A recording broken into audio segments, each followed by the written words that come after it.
Պարոն Ռուբինյան, Սովետի ժամանակ Հայաստանի ԿԳԲ-ի մի հատ գնդապետ կար, Նալբանդյան, տարին մի անգամ մի հատ դաշնակցության դեմ գիրք էր գրում, բրոշյուրներ, ուղղակի զարմանում եմ, կարող այդ բրոշյուրները ձեր գրադարանում կան, բայց բարեկամաբար ուզում եմ ասել մի բան, իրոք բարեկամաբար ուզում եմ ասել մի բան, որպես Ռուբինյան ազգանուն կրող, ես ձեր փոխարեն այսօր այս ամբիոնից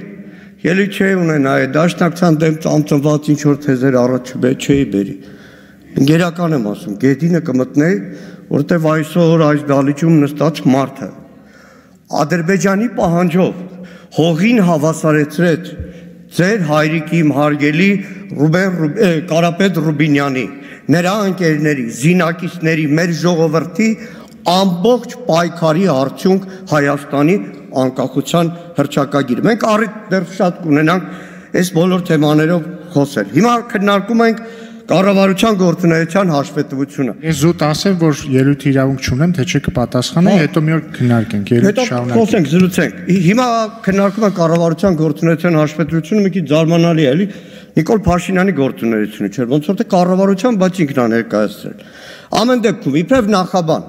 վերջին շրջանում Նիկոլ Փաշինյանը շատ է խոսում կրթվելու մասին, Ես կարծեմ հարցու պատասխանին ասեց, թե դուք վունդերկինդներ եք, չէ, վունդերկինդները ձեր շարքերում էին, ուսանողական նստարանից տանում նախարարի տեղակալ էիք նշանակում ու տարբեր պաշտոնների։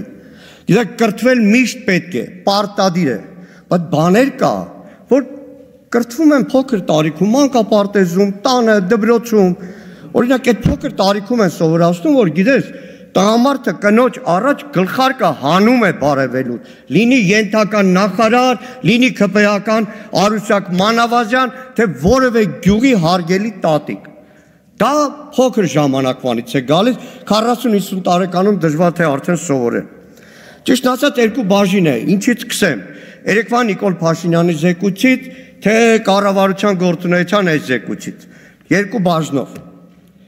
Իրականում կարող է ելույթ ունենալ եւ կառավարության վերջին 2-3 նիստերի Նիկոլ Փաշինյանի ժամով տևող ելույթները նորից կարդալ։ Դժբախտություն ունեցա, վատառող չէի, կարծեմ ապրիլի 3-ին նիստը տանը մենակ էի, ձայնը բարձրացրեցի, ամբողջությամբ լսեցի։ Թեզը հետեւյալն է. ժողովուրդ ոչ մեկ իր տեղը չի, սանտեխնիկը տեղը չի, տաքսիստը տեղը չի, ուսուցիչը տեղը չի, տնօրենը տեղն է, բախի պետք է ինքը տեղը լինի։ Վերջ, ամեն ինչը սրա վրա ավելացած էր, բայց իրականում մտածում եմ, այդ նախարարների չաթերը թրաֆիկինգի զոհ է, մարդիկ հսկայական համակարգեր է ղեկավարել, հիմա նստած ժամով լսում են ինչ-որ ահավոր պատմություններ, ու մեկ է ցուցակ, սա ենք վերանորոգել, սա ենք վերանորոգել, սա ենք վերանորոգել։ Հա, մեկ էլ պարզվում է, որ Նիկոլ Փաշինյանը հայտնի լրագրող էր ու պրավեն տվել են Արի հարգանս թե պրոստացել են շարույթ փորձանքից հեռու։ Լավ, ԿՊ պատգամավորները երբ որ բանակի թալանից խոսում են, հասկանում եմ ամեն անգամ Մելքոնյան Գագոյին փուրն է տալիս, բայց Արմեն Խաչատրյանը ու ափսոս է։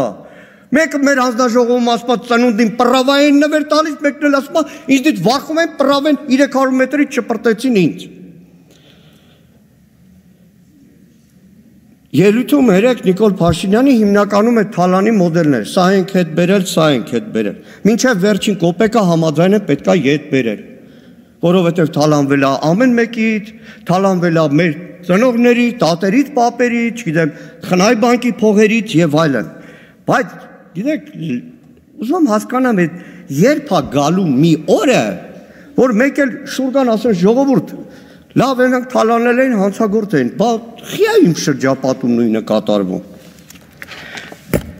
Ես հանել եմ այսպիսի մի տրծակ, քաղաքական մամուլում չի, ընդդիմադիր մամուլում օդից իջած լուրեր չեն, հետաքննական նյութեր են։ Այսօրվա նախարարների, պաշտոնյաների, որոշ պատգամավորների գործունեության մասին։ Սա հետո ձեր թիկնազորին կտամ փոխանցեն ձեզ մայիսին օրինակ Մոսկվա թռնելուց ինքնաթիռում կարող եք կարդալ։ Գիտեք, երբ որ ասում են թալանը բերել ենք դրա համար միլիարդավոր դոլարներ հետ են եկել, մտածում եմ լավ, բա այդ ինչի ամեն րոպե հարկը ավելացնում են, այնքան շտատիկի վրա, հեշտ թոշակառուի վրա, քաղաքի կենտրոնում պապենական տուն ունեցողի վրա ու մեկ էլ հասկանում եմ ինչի է Նիկոլ Փաշինյանը ամեն օր հարկ ավելացնենք Գիտեք, լրագրողական շրջանակներում հայտնի մի պատմություն կա, հետո Նիկոլ Փաշինյանը կարող ասի սուտ ա եղել թե չէ, Հարկայինի մի պետ հայկական ժամանակի լրագրողների է կանչում, ասում է լսի հարկայինի պետը ով է, ասում են դու,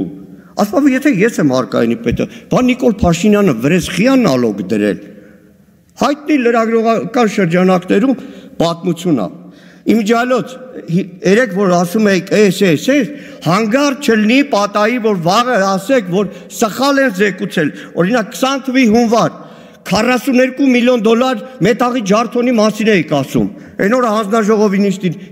իմիջիալ դրա մեջ մեղադրվողը արդարացվեց, Անդրանիկ Քոչարյանի փորձագետն է, հարցնում եմ Սուրեն Պապիկյանին, ո՞նց եղավ, դες սխալ են զեկուցել, այլ մարդը ղեկավարը լինի իր ենթական սխալ զեկուցի, իմիջիալոց ասեմ ես մեկը էլի, երկորան մեր նորընտիր պատգամավորը այստեղ չի, նայեք, իրականում լավ, ձեր շրջապատն աղել, մամուլում տպվել են, ձեր թեկնածուն աղել համամասնականով Օրդուխանյան, ազգանունով, Ազատ Օրդուխանյան, Արշակ Օրդուխանյան, ուզում հասկանամ էլի, այդ որ ասվեք վունդերկինդը տենց հալնում, այսքան Պապիկյան Սուրենը գնում է փոխվարչապետ, ինքը դառնում է խորհրդական, Պապիկյան Սուրենը գնում է պաշտպանության նախարար, ինքը հայտնվում է բանակի մոտեղողները գիտեն, զինարի տնորենի պաշտոնակատար, զինարի ամբողջ այդ խանութներ և այլն հսկայական ֆինանսական ոսկեր, հիմա մեկ է պարզում է դատվում է, ոչ թե դատվում է ինչ-որ կատո ավտոյի տակ գցելու, այլ խմբակային կազմով թրաֆիկին կազմակերպել անօրինական միգրացիա կազմակերպելու համար։ Պարոն Քոչարյան, երեք սիրուն բանակից Պետրոսի մոտ խոսում եք, բայց ափսոս երեք խոսում եք, որովհետև ասեմ հետևյալը, հոգնել եք արդեն ասելուց բանգա բութուլկա, այս մի քանի ամիս առաջ դիրքերում եմ նկարել, ընդհանրապես մենք կարգապահ ենք, որ գնում ենք դիրքեր, հեռախոսով չենք նկարում, այս մեկը հատուկ արեցի, ասի Անդրանիկ Քոչարյանն ու իշխանական պատգամավորը շատ են բանգա բութուլկից խոսում, այ էսա, ու գիտեք իշնա,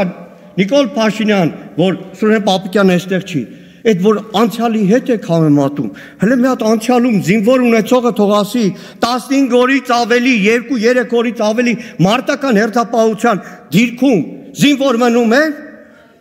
մի քանի ամիս առաջ կորպուսի հրամանատարի տեղակալը հպարտանում ատեստացիան, հանձնել եմ փողը շատացել է, գնացել ենք դիրք, զինվորներին հարցուփորձ ենք անում իրար ներկայացում, որտեղ 2.5 ամիս ամենաբարձրադիր դիրքում մարտական հերթապահությունն են իրականացնում։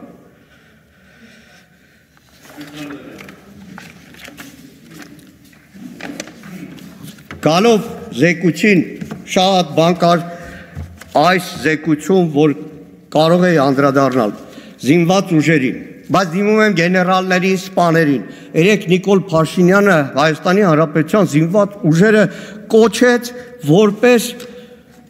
պետական ատրիբուտ ու Հայաստանի անկախության թիվ 1 երաշխավոր չհամարեց, որը Հայաստանի Հանրապետության սահմանադրության դեմ է, 14-րդ հոդված նշում է մեր զինված ուժերի առաքելությունը, ֆունկցիաները, բանակի հետ կապված։ Լավ ժամանակս քիչ է։ Նայեք, զինծառայողների հպարտանում են ատեստացիա հանձնել 13,000-ը։ Ընդամենը 7695 զինծառայողի